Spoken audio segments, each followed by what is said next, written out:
Hello, everybody. Don't forget to become a member on our Patreon at patreon.com/NateBornAgain. Also, you can go ahead and become a member on our website at thinkingmindsministry.com.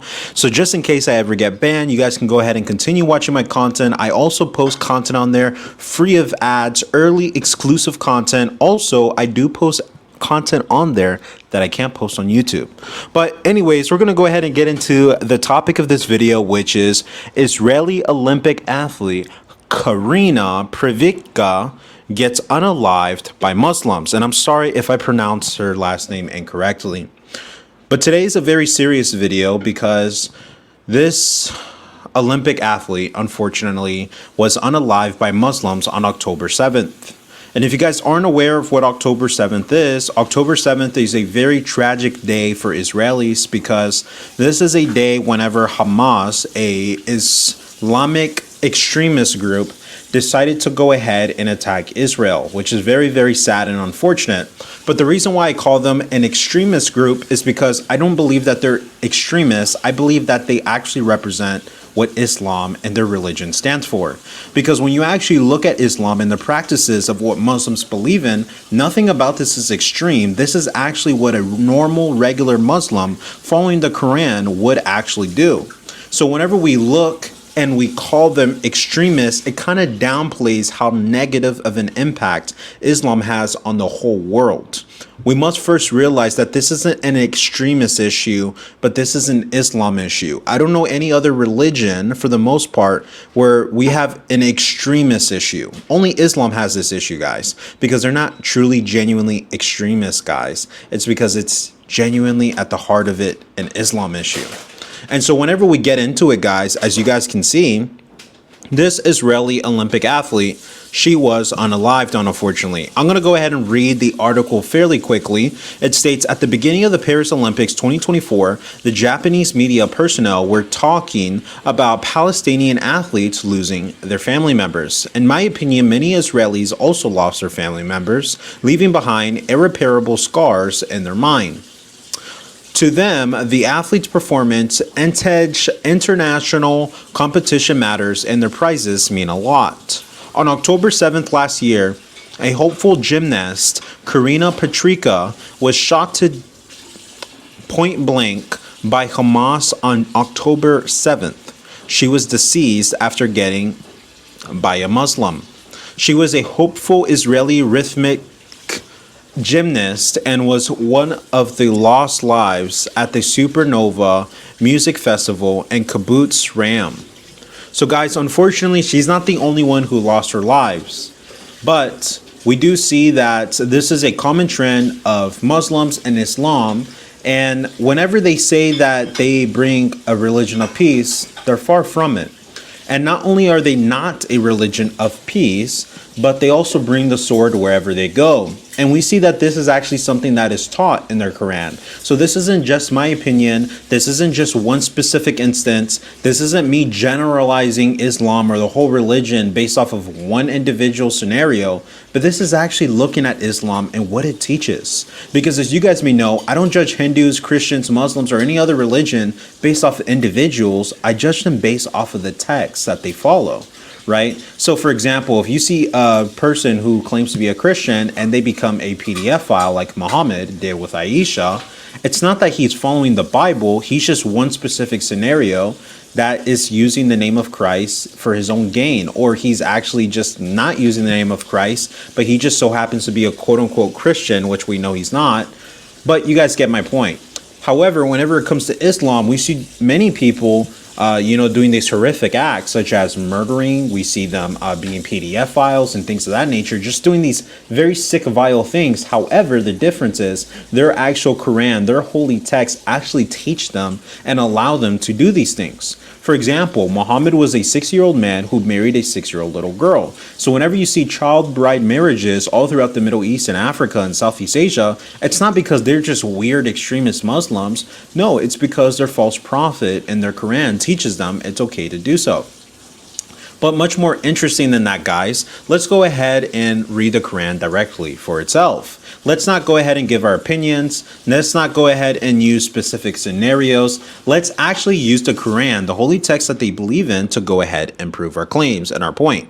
So whenever we go ahead and open the Quran and Surah 9, chapter 9, ayah 5, verse 5, we can go ahead and see that it does actually instruct Muslims to go ahead and decapitate non-believers. But I do want to make this very clear, although this is in the context of war, there are plenty full of verses throughout the Quran where it's not in the context of war. And we also see this because whenever we look at the Ottoman Empire or the Hadiths and outer external resources outside of the Quran, which Muslims do agree with, for example, Sahih al-Bukhari and Sahih al-Muslim, they also support this claim of murdering all the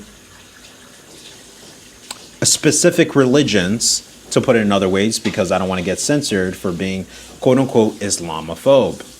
But my point is that all throughout the Quran, the Hadiths, and all throughout history, Muslims have been very much trying to assert their authority over Christians and Jews, if you get what I'm saying, by the sword and through the sword.